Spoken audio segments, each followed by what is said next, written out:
All right, so I want to talk about power dissipated by a resistor. So we talked in the last lecture video about how if you put an electric field in this slab of metal, charges will flow. And if, again, you have a circuit so the charge can continue to flow and charge doesn't build up to stop the electric field that's pushing it in the first place, you can develop a situation where you have a steady flow of current. And that steady flow is a result of a balance between the electrical force and the drag force within the material. Okay, so you think about electrons as being accelerated by the electric field, but then ramming into something and giving up energy, and then getting accelerated and ramming. So you think about the process kind of like this. You have the velocity of the particle versus time. It kind of gets accelerated, undergoes a collision, gets accelerated again, maybe goes further this time, has a collision, and it kind of does this ratcheting up and down process, whereas the average velocity is going to be this drift velocity that we derived last time. Okay. Now, this process of getting energy, so here, say in this phase of the cycle, it has a lot of energy, and suddenly it gives it up and goes way down here. And that energy goes to other particles in the metal because you collided with them. So it's like running through a bunch of,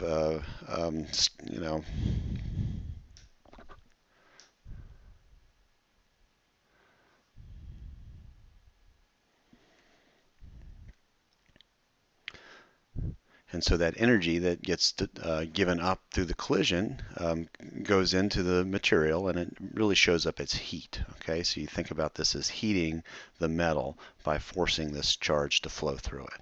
Okay, so let's calculate what that heating rate is. So if we consider an individual electron, we can calculate the power, the amount of energy per unit time given to the electron by the electric field. And if you remember that for a generic force acting on a particle that's moving with some velocity v, the instantaneous rate of energy transfer is F dot v. Okay? So this is the dw dt, if you like. So I take a time derivative of the work, which is going to be F dot d, okay, or integral of f dx. And so the power here is just going to be given by F dot v. Okay? So for us, that's going to be QE, that's the force on the particle, dotted V. Now V is going to be V drift, that's the rate at which the particles are moving.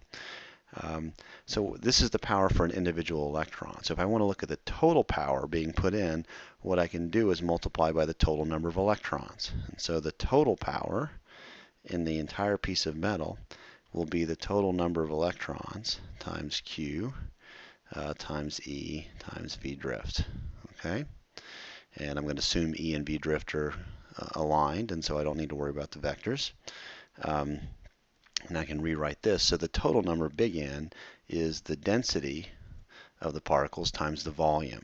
And now I'll assume this is the same as before. I'm going to have my piece of metal have a certain cross-sectional area A and a certain length that I'll call D. Okay, I could probably use L too. I think the book might use L, so I might regret this. But anyway, I'm going to use D. So this is the same as the density of particles times the volume, which is A times D. Okay, so that's replacing big N. And then I multiply that by, sorry, I have to squeeze it down here, Q V drift times E. Okay, so let me take that to the next page. What I'm going to do is reorganize this into something that represents macroscopic variables. So the local drift speed is not something that I measure as I look at a circuit. If I have a circuit where current is flowing, the total current is something that I know. And I also know the potential difference. So I already see the potential difference showing up here. I have D times E, and that's going to end up being the potential difference across this piece of metal that in which there is a uniform electric field. Okay, so let's go to the next page and reorganize that. All right, so now I can rewrite the total power in the entire metal as the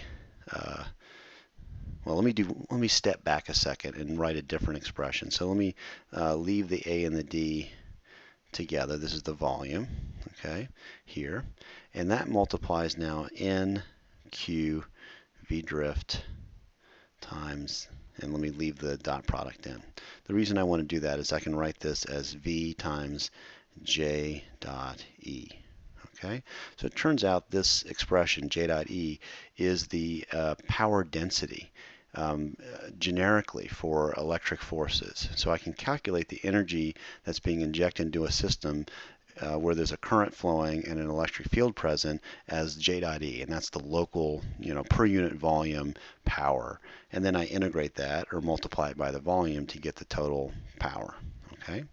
Now I can manipulate this in a different way. Sorry, let me move this out of the way. By just, again, breaking up this volume into A times D. So I can have A times J, okay, times D times E, okay? And this becomes I times delta V, okay? So in general, the power, if you have not just a resistor, you can have any circuit element you like. We're treating resistors so far, but if I know the potential difference across that element and the current flowing through it, the power that's being absorbed by that particular piece of the circuit can be written as I times delta V. Okay. Now I can, for a resistor, which is how we started this conversation in the first place, the resistor, I can replace delta V with IR, and so this can be written as I squared R. I can also replace I with delta V over R. So, okay, and again, like the expressions we found for capacitors, both expressions are true always. Okay, there's not one expression that's valid one time and another one that's valid the other time. These two are always equal to each other. Okay, but sometimes it's easier to calculate with potential, sometimes it's easier to calculate with current, but they're always equal all the time. All right, why don't I stop there? Okay.